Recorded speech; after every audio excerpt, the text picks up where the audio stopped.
Hi, folks. Joe Biden here. I'm sitting with Tim Lewis, a retired federal judge who was nominated to the bench by a Republican president, confirmed by a Democratic Senate within 4 weeks of a presidential election.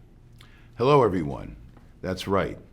And I'm living proof that President Obama's nominee to the Supreme Court, Chief Judge Merrick Garland, deserves similar consideration by today's Senate. Not only because Merrick Garland is recognized, I might note without exception, by the right and the left as one of America's sharpest legal minds and a model of integrity, but also because that's what the Constitution requires. The sitting president shall, not may, but shall nominate someone to fill a vacancy on the Supreme Court with the advice and consent of the Senate. That includes consulting and voting. Folks, here's how it works. For 17 years, I was chairman or the ranking member, that is the top opposition party person, in the Senate Judiciary Committee, which oversees nominations to the courts, all federal courts. I presided over 9 Supreme Court nominees, more than anyone alive. Some I supported and others I didn't. But every nominee was greeted by committee members. Every nominee got a committee hearing. Every nominee got out of the committee to the Senate floor, even when the nominee didn't receive under the rules a majority support in the committee to be reported out, because I thought the Senate should advise and consent, not the committee. And every nominee, including Justice Kennedy, in an election year, got an up or down vote by the Senate. Not much of the time, not most of the time, every single time. That's the Constitution's clear rule of advice and consent. And that's the rule being violated today by Senate Republicans. Nobody is suggesting that senators have to vote yes on a nominee. Voting no is always an option for any senator.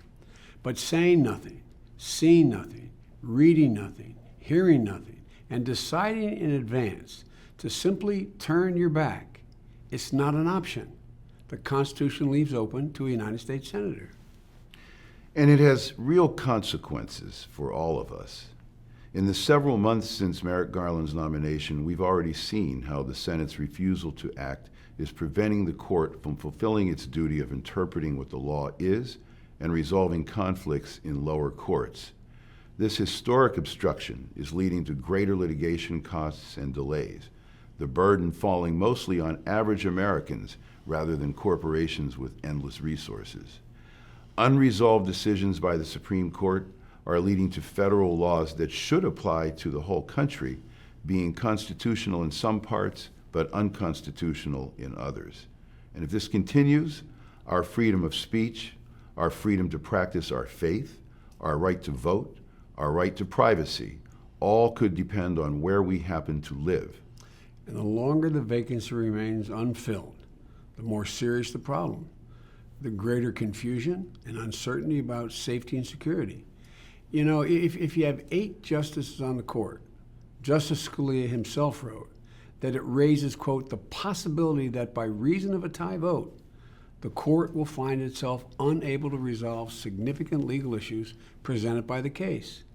And if Republican senators fail to act, it could be an entire year before a fully staffed Supreme Court can resolve many of the significant issues now before it.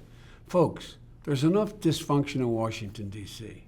Now is not the time to spread that dysfunction from the Congress to the Supreme Court.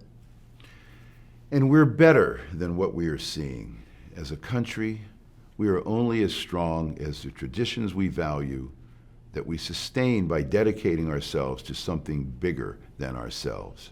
Folks, the defining difference of our great democracy has always been that we can reason our way through to what ails us, and then we act as citizens, voters, and public servants to fix it. But we have to act in good faith, for unless we can find common ground, we can't govern. So for the sake of the country we love, we all have to do our job. The president's done his. The Senate Republicans must do theirs. Thanks for listening, and I hope you have a good weekend.